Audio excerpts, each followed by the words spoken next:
জামালপুরের দেওয়ানগঞ্জে ভাসমান সেতু ভেঙে ব্রহ্মপুত্র নদে ডুবে প্রাণ গেছে 5 শিশুর।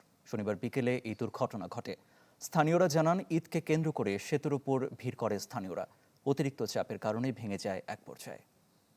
অপটিক্যাল ব্রাইটেনার, কালার গার্ড এবং ডার্ট লক সমৃদ্ধ অ্যাডভান্স ফর্মুলায় এলো নতুন রে ডিটারজেন্ট পাউডার।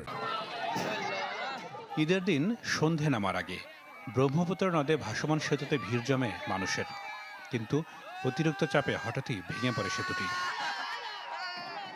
চোখের সামনে নদীতে পড়ে যায় বহু মানুষ। অনেকে সাঁতরে তীরে উঠতে পারলেও নিখোঁজ থাকে কয়েক শিশু। খবর পেয়ে দ্রুত ঘটনাস্থলে যায় ফায়ার সার্ভিস। শুরু হয় উদ্ধার অভিযান। একে একে মেলে 4 শিশু, মায়ামণি, মোতালেব, খাদিজা ও আবিরের মরদেহ। শান্তি নামে আরেক শিশু চিকিৎসাধীন রয়েছে উপজেলা স্বাস্থ্য কমপ্লেক্সে।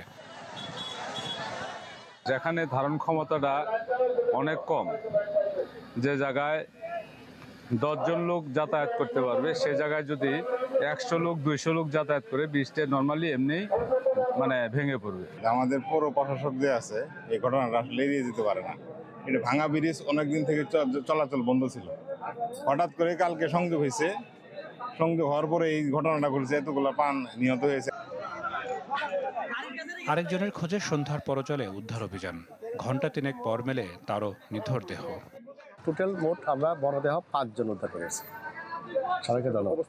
এখন আমরা সর্বশেষ মিসিং না থাকাতে আমরা এখন আজকে রাত্রের জন্য কার্যক্রম সমাপ্ত ঘোষণা করছি। অনুদান দিয়ে তো আর পূরণ হয় না সবকিছু, তারপরেও যদি অসচ্ছল পরিবার যেগুলি আছে তাদের অনুদানের একটা ব্যবস্থা আমি করে যাব।